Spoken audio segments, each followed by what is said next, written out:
메리 크리스마스. 메리 크리스마스. 제가요 초등학교 입학할 때 같이 옆에서 같이 자란 친구하고 작전을 짰어요. 야, 이제 우리가 학교에 가면 너하고 나하고 힘을 합해가지고 다 이겨버리자. 이런 제안을 하고 이제 학교에 갔습니다. 제가 이렇게 우리 친구한테 그렇게 제안을 한 것은 당시 저에게 형이 둘이나 있었어요. 초등학교 다니는 형이. 바로의 형, 여기 있는 바로의 형은 3학년 있고 고우의 형은 6학년이었어요. 그러니까 뭐 백으로 따지자면 엄청난 백이죠. 그죠? 형이 둘씩이나 초등학교에 있으니까. 저희는 뭐 아무런 걱정이 없었죠. 누가 뭐라 해도 형한테 가서 도움을 청하면 형이 뭐 즉각 도와줄 거 아닙니까? 그래서 친구랑 저는 푸른 꿈을 가지고 당당히 초등학교에 입학을 했어요.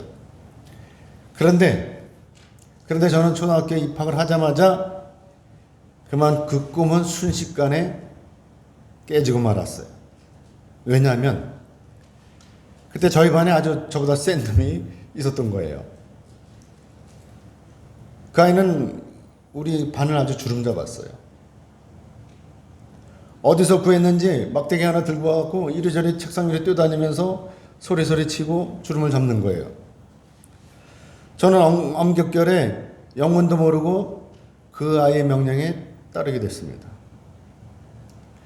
저뿐만이 아니에요. 우리 반 아이들이 다 그 아이의 명령에 따르는 거예요. 왜 그랬을까요? 왜 아이들이 전부 그 아이의 명령을 따랐을까요? 그 아이는요, 우리와 달랐어요. 그 아이는 우리와 아예 출신 성분이 달랐어요. 우리는 저를 비롯해갖고 대부분 아이들이요, 농사꾼의 아들이잖아요. 그렇죠? 농사꾼의 아이들이에요. 딸이고 아들이고 그렇죠? 그게 뭐 꾀죄죄해요. 집사님 넘겨주세요. 우리 자랄 때 모습 여러분 생각해 보세요. 까만 고무신 신고 머리 더벅머리다 깎아중에다가 그래도 얘는 좀 나아요. 그래도 우린 헐락 막박 깎고 다녔는데 다 그냥 그래 봐야 다 고만고만해요. 시골의 농사꾼의 자식들로 자랐으니까. 근데 그나마 좀 나은 애들이 뭐냐, 집에서 가게 하는 애들이죠. 가게 하는 애들이 좀 낫죠. 중학교 가니까 우리 한 권사님이 계시지만 우리하고는 차원이 틀려. 근데 그 아이, 이렇게 우리를 틈바구니를 설치고 다니면서 큰 소리 쳤던 그 아이는 어떤 집 자식이었냐?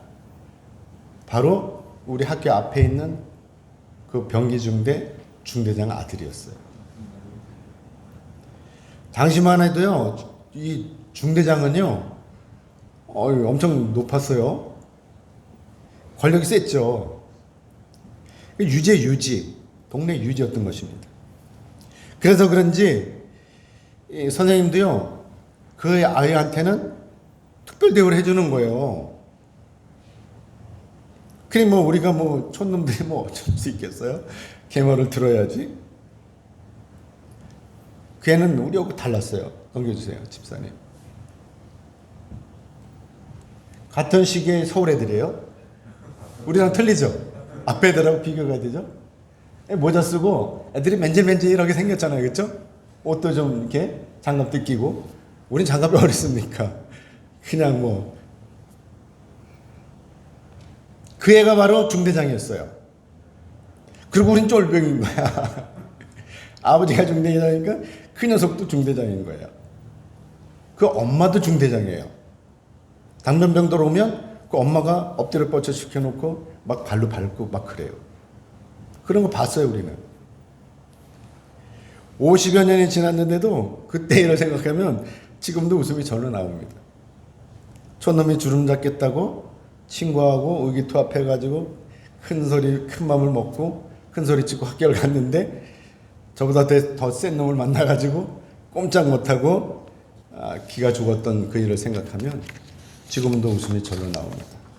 자, 사랑하는 여러분, 이대로 이야기 끝나면 재미없겠죠. 아무튼 그 아이가 임시 반장 노릇을 하다가 정작 반장은 다른 아이가 하게 되더라고요. 그리고 이제 곧 여름이 되었습니다. 아무튼. 그래서 우리는 이제 여기 앞개울로 고기를 잡으러 갔어요. 틈만 나면 고기를 잡으러 가는데, 그날도 이제 아이들하고 어울려서, 야, 우리 고기 잡으러 가자. 그리고 개울로 갔습니다. 고기를 잡는다고 하는 것은 그냥 개울로 가기 위한 핑계일 뿐이에요. 사실은 우리가 개울로 가서 직접 개울로 가서 노는 이유는 바로 물에서 헤엄치고 노는 것이죠. 이게 더 신나는 거예요, 고기 잡는 것보다. 우리 이제 그래갖고 친구들하고 어울려서 이렇게 갔죠. 근데 그때 이 아이도 우리를 따라오는 거예요. 얘는 원체 잘난 척을 하니까 우리하고 친하진 않았어요. 그런데 이 아이가 꼽사리 끼어서 따라오니까 또 막을 수도 없는 거예요. 그냥 뭐 같이 이제 갔습니다. 우리가 가는 곳은 저 검준에 들어가는데 이렇게 돌이 이렇게 물이 이렇게 흐르면서 옆에 쳐가지고 이렇게 바위 있는데 거기에 웅덩이가 생겨요. 아주 우리가 놀기 참 좋은 그런 웅덩이가 생겨요. 거기 가면 우리 이제 그때 어렸을 때니까 뭐 1학년 때니까 우리 키를 넘는 거예요. 그 웅덩이 물이. 어른으로 따지면 허리도 안 찼겠죠. 근데 거기서 노는데 우리 거기 가서 자맥질을 하고 막 물속에 들어갔다 나오다 막 그러니까 우리가 그러고 노니까 이 아이도 우리 따라 들어온 거예요. 무심코. 따라오면 어떻게 되겠어요? 얘는 완전히 맥주병인 거예요. 우리는 막 물에 들어갔다 나왔다 그러는데 얘는 못하고 막 허우적거리는 거예요. 우리가 이렇게 보니까 어때요? 놔두면 죽을 것 같은 거예요. 그래가지고 순간적으로 생각을 했어요. 저걸 구해줘 마라? 이런 생각을 했었어요. 그런데 죽을 것 같잖아요. 그래서 얼른 뛰어들어가서 친구들하고 끌어냈죠. 그냥 어떤 때는 생통이다 하고 그냥 내버릴 수 있었는데, 근데 그럴 수가 없는 거예요. 그래서 끄집어냈어요. 사랑하는 여러분, 그 아이가요, 우리에게 미움받았던 것은 그 아이가 잘난 체하고 까불었다는 것일 수도 있어요. 우리한테 미움을 받았던 것은. 그런데 그것보다 더 근본적인 이유는 바로 그 아이가 우리와 달랐다는 거예요. 그 아이는 부모의 직업도 달랐죠. 입고 다니는 옷도 달랐죠. 머리 스타일도 달랐죠. 말투도 달랐어요. 그리고 행동도 달랐습니다. 먹는 것도 달랐어요. 그러니까 왠지 거리감이 있는 거예요, 그 친구하고. 그러니까 우리가 어울리지 못한 거예요. 그 아이가 우리하고 어울리지 못했는지, 우리가 그 아이하고 어울리지 못했는지 모르지만 아무튼 어울리지를 못하는 거죠. 아무튼 그러다가 그 아이와 우리의 그 사이가 좁혀진 그 계기, 그것은 바로 그 아이가 물속에 빠져서 허우적거릴 때 우리가 그 아이를 구해준 덕분이에요. 그 일로 인해서 그 아이하고 우리는 친해질 수밖에 없었어요. 왜냐하면 우리가 그렇게 구해주니까 이 녀석이 고마웠던지 그 뒤로는 살갑게 우리를 대해주는 거예요. 그러니까 우리는 촌놈인데 그 녀석이 잘난 녀석이 살갑게 대해주니까 우리가 거절할 필요가 없잖아요. 그러니까 자연스럽게 친해지더라고 하는 것입니다. 그 아이가 우리는 싫지 않았어요. 그 뒤로. 그러니까 같이 친하게 지낼 수가 있었던 것입니다. 사랑하는 여러분, 만약에요, 요거 접어두고 만약에 예수님께서 이 땅에 오실 때 목수일의 아들이 아니고 로마 황제의 아들로 오셨다면 어땠을까요? 그리고 예수님이 강압적으로 자기를 믿으라 그러는 거야. 날 믿어. 그러면 구원해 줄게. 이러는 거야. 그러면 이렇게 윽박지르면서 믿으라는 우리 어떻게 하겠어요? 여러분 어떻게 하겠어요? 그래도 여러분은 그 예수님을 믿으시겠어요? 우리를 죄와 사망으로부터 구원해 주실 그 구세주를 믿을 수 있겠습니까? 강압적으로 한다면? 여러분 이거 생각해 보셨어요? 그래서 하나님께서는요, 우리의 이런 형편, 이런 사정을 너무나 잘 아시고 예수님을 이 땅에 보내실 때 가장 낮은 곳으로 보내셨다라고 하는 것입니다. 당시 세상 사람들 모두가요, 천하게 여기는 그 목수의 아들로 보내신 거예요. 그렇기 때문에 우리가 오늘 예수님의 제자로 살아가야 할지 아니면 말아야 할지를 고민할 필요가 없는 거예요. 예수님은 우리보다 더 어려운 환경에서 태어나셨어요. 물론 시대적인 상황을 감안하더라도 예수님은 우리보다 더 어려운 그 환경에서 태어나시고 또 더 어려운 환경에서 자라나셨다라고 하는 것입니다. 여러분도 아시다시피 예수님은요, 요셉의 친아들이 아니셔요. 그렇죠? 예수님은 그야말로 요즘 말로 따지면 혼외자예요. 혼외자. 예수님의 아버지인 요셉은요, 약혼만 했을 뿐이지 결혼하지 않았습니다. 그 아내인 예수님의 어머니인 마리아와 초야를 치른 적이 없어요. 당시에 약혼을 하고 일정 기간이 지나면 1년이고 2년이고 일정 기간 지난 다음에 그때 결혼했어요. 근데 그 약혼 기간에 임신을 하게 된 것이죠. 혼외자를 임신하게 된 것입니다. 그래서 당시에 결혼하지 않은 이 마리아가 임신했다고 하는 것은 당시 율법에 의해서 돌에 맞아 죽어도 할 말이 없는 상황인 것입니다. 그렇지만 요셉은 이때 이 사실을 천사를 통해서 미리 알게 됐어요. 그래서 이 마리아의 임신이 부정한 것이 아니라 성령의 능력으로 잉태되었다는 것을 알게 된 것이죠. 그래서 묵묵히 그 마리아를 이제 자기네 집으로 오게 해서 같이 살게 된 것입니다. 그러다가 이제 때가 되어서 로마 황제로부터 이 가이사 아구스도로부터 이 온 천하에 호적을 하라고 하는 이 명령이 떨어지게 되는 것이죠. 그래서 요셉도 이 약혼녀인 마리아를 이끌고 이때 베들레헴으로 올라오게 된 것입니다. 물론 마리아가 요셉을 따라 베들레헴으로 올라온 일은 로마 황제의 호적하라는 이 명령 때문이기도 하지만 사실 이것이 다 하나님의 섭리라고 하는 것입니다. 아무튼 호적하라는 것은 오늘날로 뭐냐? 바로 주민등록하라는 거죠. 면사무소에 가서. 그래서 당시 로마의 법에 따라서 요셉이 자기가 사는 그 나사렛에서 호적을 하든지 아니면 유대인의 관념대로 또 요셉이 혼자서 마리아 떼놓고 혼자서 베들레헴으로 가서 호적을 하든지 하면 돼요. 그러면 돼요. 굳이 뭐 임신한 마리아를 이끌고 갈 필요가 없는 거죠. 그렇죠? 혼자 가서 유대인들 다 자기 고향, 원래 고향에 가서 호적을 해요. 그냥 내가 사는 데서 내가 원래 고향이 여기인데 부산 가서 살면 부산에서 하면 되는데 굳이 여기를 와서 하는 거예요. 그러니까 요셉도 굳이 와서 하는데 자기 혼자 와서 해도 될 걸 굳이 자기 섹시 마리아를 데리고 올라가는 것이죠. 왜 그랬을까? 왜 굳이 마리아를 데리고 갔을까? 그것은 나사렛에서 이 마리아가 출산을 할 수 없었기 때문에 그런 거예요. 결혼하지 않은 상태에서 출산하면 안 되잖아요. 그러니까 어쩔 수 없이 마리아를 이끌고 같이 간 거예요. 혹여라도 요셉이 없으면 마리아가 어떻게 되겠습니까? 돌에 맞아 죽을지도 모르잖아요. 그러니까 굳이 그 임신한 마리아를 끌고 베들레헴으로 올라오게 된 것이죠. 이 갈릴리에서부터 베들레헴까지 거리는요, 약 144km래요. 그리고 예루살렘에서부터 베들레헴까지 거리는 한 7.2km. 여기서 왕복 신산이 갔다 오는 거. 그 정도 되죠. 여기서 덕정리가 한 그 정도 돼요. 근데 144km면 아마 천안쯤 가게 될 거예요. 근데 아무튼 이 가까운 거리는 아니죠. 이 거리를 걸어서 만삭이 된 그 마리아를 이끌고 베들레헴으로 올라오게 된다고 하는 것이죠. 그래서 이것이 다 하나님의 섭리라고 하는 거예요. 그 베들레헴에서 나사렛에서 출산을 하지 않고 베들레헴으로 올라오게 된 것은 다 하나님의 섭리라고 하는 것이죠. 그래서 미가서 5장 2절 말씀에서 이렇게 예언하고 있어요. 같이 볼까요? 같이 읽겠습니다. 시작. 또 넘겨주세요.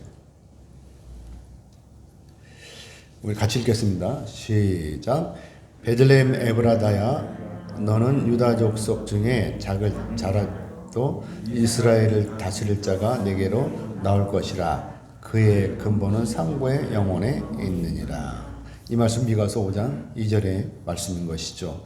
이 말씀이 성취되기 위해서 그래서 이 요셉이 마리아를 데리고 임신한 만삭이 된 마리아를 데리고 베들레헴으로 올라오게 되었다라고 하는 것입니다.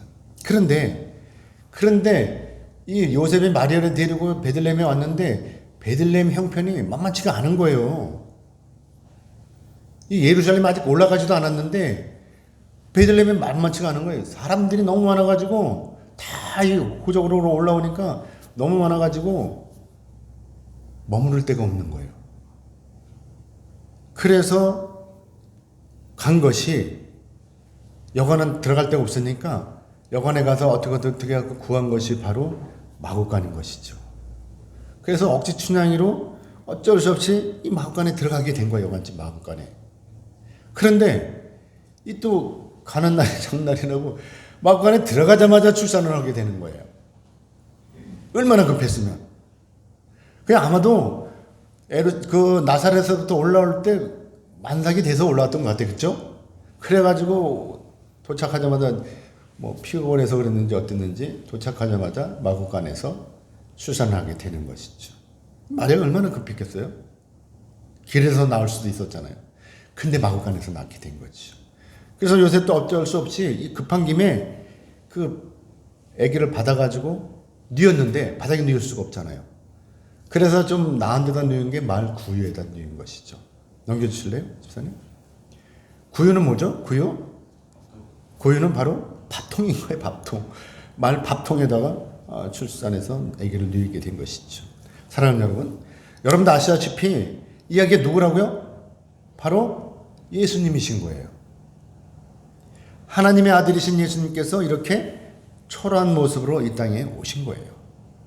막강한 권력을 가진 로마의 황제의 아들로 오신 것이 아니라 갈릴리 나사렛에서 목수일을 하는 이 요셉의 아들로 오신 것이죠. 하나님의 아들이 이 땅에 오시는데 이때 누구 하나 반기는 사람 없이 마구간에서 이렇게 오신 것이죠. 이때 아버지인 요셉의 마음은 어땠을까요? 요셉은 이렇게 생각했을 거예요. 아니 이게 하나님의 뜻인가? 아니 이 아기가 부잣집에 태어났더라면 얼마나 좋았을까? 이런 생각을 하지 않았을까요? 하나님의 아들이라면서, 하나님께서 주신 아들이라면서, 나하고 상관은 없지만 이 아이가 부잣집에 태어났으면 얼마나 좋았을까? 이런 생각을 하지 않았을까요? 그러나 하나님께서는요, 전능하신 하나님께서는 이 요셉의 마음을 미리 알고 계셨어요. 그래서 한밤중에 천사들이 영광스러운 빛이 가득 찬 모습으로 목자들의 앞에 나타난 것이고, 그래서 목자들이 이 천사들의 모습을 보고 벌벌벌 떠는 거예요. 무서워. 갑자기 천사들이 나타나니까 얼마나 무섭겠어요? 벌벌 떨었던 것이죠. 그리고 이때 한 천사가 목동들에게 이렇게 말을 하는 것입니다. 오늘 본문 10절에서 11절의 말씀을 우리 같이 보겠습니다. 같이 읽겠습니다. 10절, 11절 같이 읽습니다. 시작. 천사가 이르되 무서워하지 말라. 보라, 내가 온 백성에게 미칠 큰 기쁨의 좋은 소식을 너희에게 전하노라. 오늘 다윗의 종래에 너희를 위하여 구주가 나셨으니 곧 그리스도 주시니라. 아멘. 이 말씀은 다윗의 동네에 구주이신 그리스도가 태어나셨다는 말씀이죠. 요셉이 호적을 하러 베들레헴에 온 이유가 바로 요셉이 유다 지파인 거예요. 그렇죠? 그리고 요셉이 이 유다 지파 중에서 다윗의 후손이기 때문인 것이죠. 다윗은 예수님께서 이 땅에 오시기 전에 약 1000년 전에 베들레헴에서 태어났어요. 그래서 예수님이 이렇게 비록 초라한 모습으로 또 초라한 목수의 아들로 이렇게 오시긴 했지만 바로 이 다윗의 후손이라고 하는 것입니다. 그래서 미가서 5장 2절의 말씀에서 이렇게 말씀하는 거잖아요. 아까도 말씀드렸지만 베들레헴 에브라다야 너는 유다 족속 중에 작은 자라도 이스라엘을 다스릴 자가 네게로 나올 것이라 라고 이렇게 예언하고 있는 것입니다. 여기서 이 그리스도는 헬라어로 크리스토스예요. 이 말의 뜻은 어떤 직책을 위해 의식적으로 기름 부음을 받은 사람을 의미하는 것이죠. 그렇기 때문에 이 말이 바로 우리가 알고 있는 히브리어 메시아라고 하는 것입니다. 이스라엘 사람들이 그렇게 기다리던 분, 바로 메시아, 그리스도, 로마 식민지로부터 이 이스라엘 백성들을 구원하실 메시아, 곧 그리스도이신 것입니다. 오늘로 말하면 죄와 사망으로부터 우리를 구원하실 그 하나님의 기름 부음 받은 자 예수 그리스도이신 것입니다. 그 그리스도께서 베들레헴, 지금 베들레헴에서 태어나셨다라고 하는 것이죠. 그래서 천사가 이것을 표적이라고 말하고 있는 것입니다. 오늘 12절 말씀 같이 읽겠습니다. 12절 같이 읽겠습니다. 시작. 너희가 가서 강보에 쌓여 구에 뉘어 있는 아기를 버리니 이것이 너희에게 표적이니라 하더니, 여기서 말구에라는 거 아까도 말씀드렸듯이 말이 밥통이죠. 그런데 지금 천사의 말에 의하면 이 말밥통에 뉘어 있는 아기, 그 아기가 바로 그리스도이신 메시아라고 하는 것입니다. 그런데도 이때 목자들은요, 천사의 이 말을 의심할 수가 없었어요. 뭐 의심할 그럴 겨를이 없었어요. 왜냐하면 곧바로 하늘로부터 아름다운 찬송이 울려 퍼졌기 때문이라고 하는 것입니다. 오늘 본문 13절 14절 같이 읽겠습니다. 시작. 호련히 수많은 천군이 그 천사와 함께 하나님을 찬송하여 이르되 지극히 높은 곳에서는 하나님께 영광이요 땅에서는 하나님이 기뻐하신 사람 중에 평화로다 하니라. 아멘. 지금 천사들이 한 목소리로 찬송한 것은 바로 예수님의 탄생을 축하하는 거예요. 그렇죠? 아기 예수님의 탄생이 하나님께는 영광이고 더불어서 아기 예수님을 맞이하는 이 땅의 모든 사람들에게는 평화라고 하는 것입니다. 여러분도 아시다시피 이 평화는 헬라어로 에이레네라고 합니다. 이 에이레네의 뜻이 바로 전쟁과 반대되는 것, 또는 전쟁이 끝남으로 얻어지는 평안한 상태를 이야기하는 것이죠. 그렇기 때문에 이제야 비로소 예수님으로 말미암아 하나님과 사람과의 전쟁이 끝나는 것입니다. 그동안 사람들은 하나님의 명령을 어기고 우상을 숭배함으로 하나님으로부터 징계를 받아서 영원히 죽을 수밖에 없는 죄인이었습니다. 그러나 이제는 달라지는 거예요. 예수님께서 이 땅에 오심으로 우리가 하나님과 화해할 수 있게 된 것이죠. 예수님께서 십자가에서 화목제물이 되심으로 우리가 오늘날 죄와 사망으로부터 구원을 얻게 된 것입니다. 우리는 하나님을 거부했어요. 하나님하고 우리는 차원이 틀리잖아요. 하나님은 좋은 주시고 우리는 피조물이잖아요. 그러니까 우리는 계속 하나님을 거부하는 거예요. 그런데 하나님이 먼저 우리에게 손을 내미셨잖아요. 예수님을 보내셨잖아요. 화해를 위해서.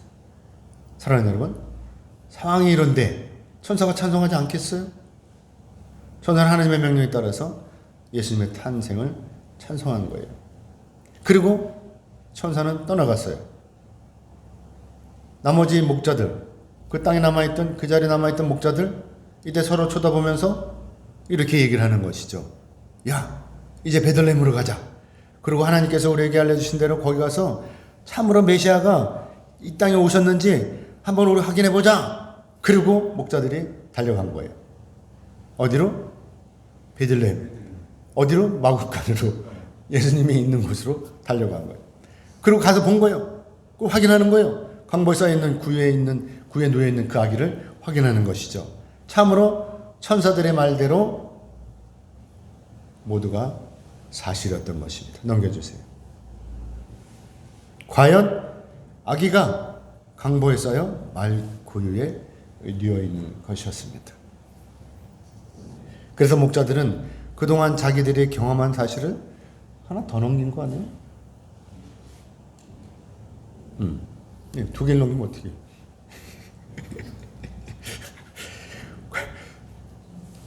그래서 목자들은 그동안 자기들이 경험한 사실을 모두 털어놨어요. 이렇게 말구에 놓여있는 이 아기를 보니까 천사가 말한 대로 그대로 지금 현실적으로 이루어지고 있으니까, 야, 이건 바로 하나님의 뜻이구나.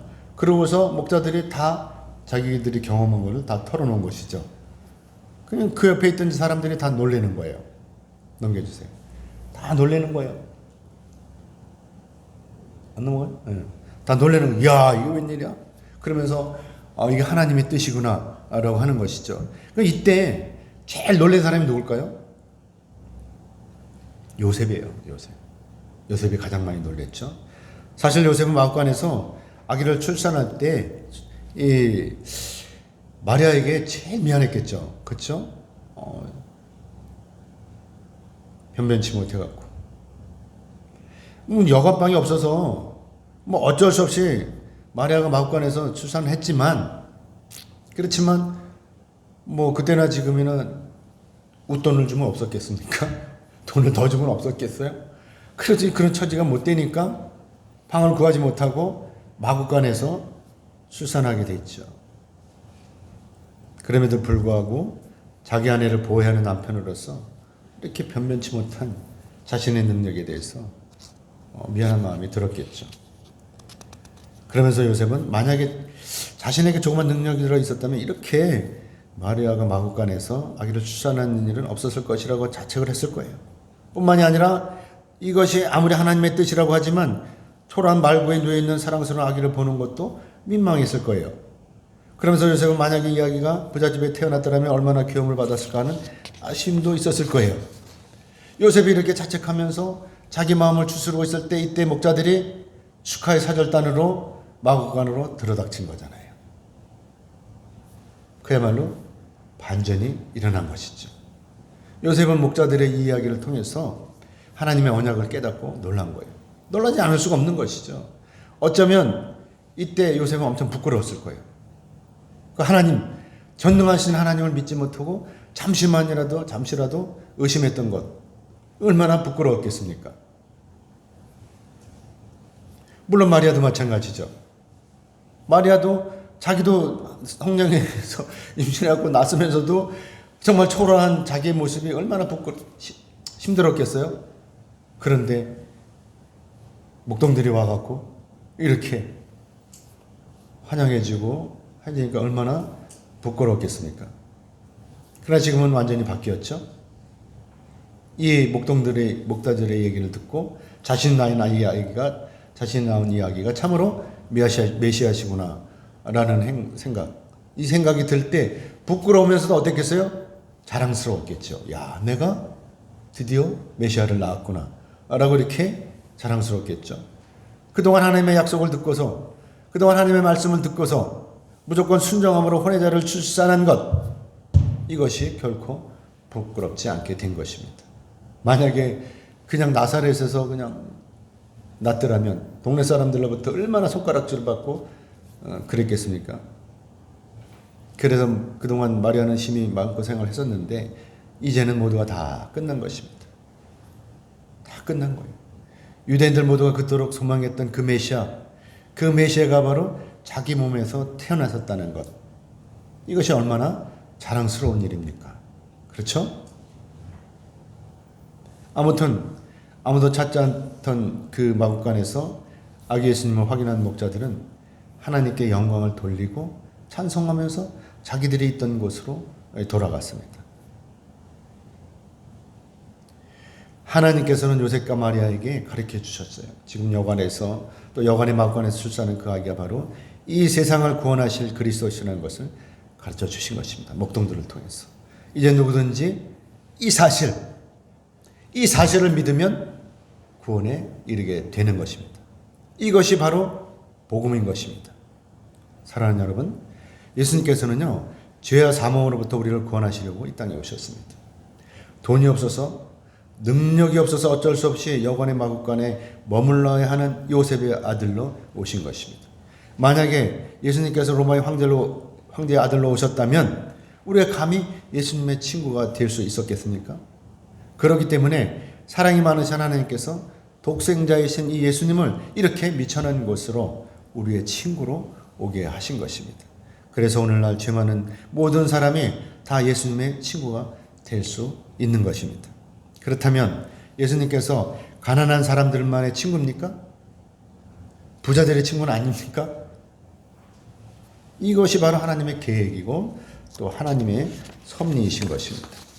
이제 말씀 맺겠습니다. 하나님께서는요, 우리가 서로 나누기를 원하십니다. 예수님께서는 가난한 자들만의 예수님이 아니에요. 그렇죠? 예수님은 가난한 자든지 부자든지 모두의 예수님이신 것입니다. 그래서 사도 바울이 갈라디아서 3장 28절의 말씀에서 이렇게 말씀하고 있어요. 같이 넘겨주세요. 같이 읽어보겠습니다. 같이 읽겠습니다. 시작. 너희는 유대인이나 헬라인이나 종이나 자유인이나 남자나 여자나 다 그리스도 예수 안에서 다 하나이니라. 아멘. 다 하나인 거예요. 차별 없는 거예요. 중대장 아들이고 농사꾼의 아들이고 다 필요 없는 거예요. 다 하나인 것입니다. 우리는 다 예수님 안에서 차별이 없이 다 하나된 것입니다. 그렇기 때문에 옷이 다르다고 해서 머리 모양이 다르다고 해서 배척할 것이 아니라 또 가난하다고 부자라고 권력가라고 해서 배척할 것이 아닌 것입니다. 영원한 적은 없어요. 영원한 적은 없는 것입니다. 보이는 것이 전부가 아닌 거예요. 그렇기 때문에 내가 먼저 손을 내밀고 다가가야 하는 것입니다. 우리가 그 어렸을 때 그 친구하고 관계 속에서 그 물 웅덩이 사건이 없었다면 아마도 그 친구하고는 영원히 그 친구는 정말 미워했을 거예요. 근데 그 사건을 통해서 우리가 친해질 수 있었죠. 내가 먼저 손을 내밀고 다가가면 우리가 주님 안에서 서로 화합하고 사랑하면 모든 것이 끝나는 것입니다. 사랑하는 여러분, 오늘 성탄절입니다. 예수님께서는 누구를 위해서 이 땅에 오셨습니까? 예수님께서 누구를 위해서 이 땅에 오셨습니까? 나를 위해서 오신 것입니다. 나를 위해서 오신 주님이신 것입니다. 다른 사람을 위해서 온 게 아니라 나를 위해서 오셨어요. 이 고백이 여러분에게 있어야 됩니다. 여러분 모두가 하나님의 은혜로 복된 성탄이 되시기를 축복합니다. 예수님이 이 땅에 오셔서 아낌없이 나눠주셨어요. 배고픈 자에게는 먹을 것을 주시고 병든 자는 고쳐주시고 죽은 자는 다시 살려주셨습니다. 그리고 결국 자신의 육신마저 화목제물로 내어주셨습니다. 이것이 바로 사랑인 거예요. 바라옵기는 여러분 모두는 서로 사랑하심으로 나눠주시고 하나님으로부터 잘했다 칭찬받는 여러분 되시기를 주님의 이름으로 축복합니다. 아멘.